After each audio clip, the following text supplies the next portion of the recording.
De nos jours, virgule, tous ceux qui disent plutôt ou affirment voir, invoquer ou parler avec des démons, y compris ceux qui certifient avoir fait un pacte de sang avec eux, entre parenthèses les démons, ceux-là sont tout simplement des fabulateurs, menteurs, charlatans, trompeurs, imposteurs.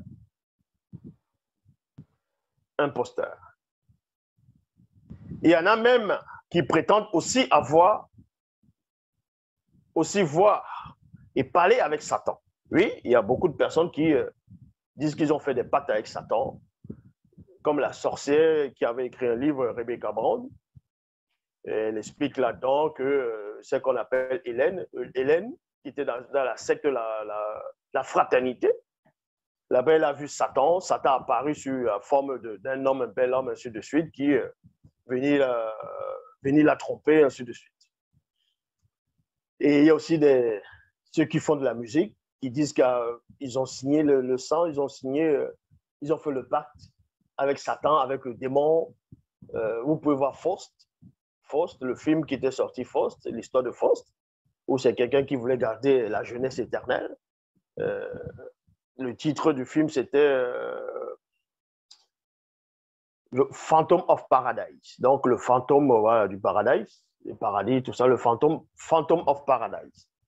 C'est quelqu'un qui chantait à l'époque, qui était un producteur, un metteur en scène. Il avait le succès, à un moment donné, le succès, il n'en voulait plus trop. Il était en train de se laver, il était dans sa baignoire. Du coup, il a vu son image apparaître, son reflet apparaître, et son reflet a commencé à lui parler. Il se dit, mais c'est quoi, t'es qui? En gros, c'était Faust, c'était le diable, d'autres vont dire c'était le démon qui a fait un pacte avec lui. Il va lui donner le succès. Et lui va faire des sacrifices. Donc, il a signé un pacte avec son sang. Voilà ce que beaucoup de gens pensent, qu'il y a des rockers qui font la musique du rock, qui font la techno, qui font la trance, les manières de chanter, de crier, de sauter. D'autres disent qu'ils signent des pactes. Ils diront même que certains footballeurs, bref, les gens connus, ceux qu'on appelle les stars, vont signer des pactes dans des sociétés secrètes par rapport à leurs âmes.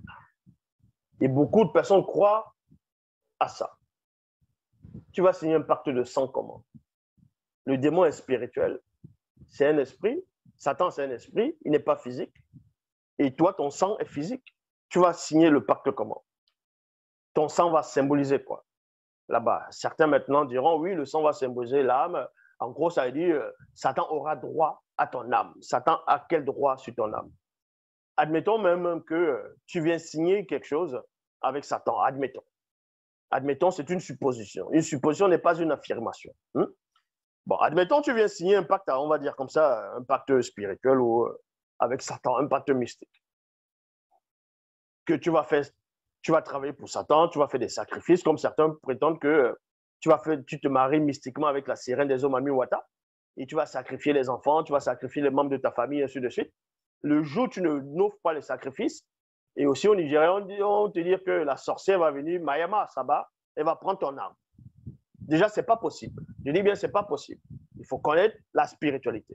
Lors de la rupture, ce que les démons religieux et les démons familiers ne vous disent pas, ou bien ne pourront pas vous dire, c'est que lors de la rupture, comme je dis, l'homme vit dans 3 dimensions spirituelles, astrales et physiques.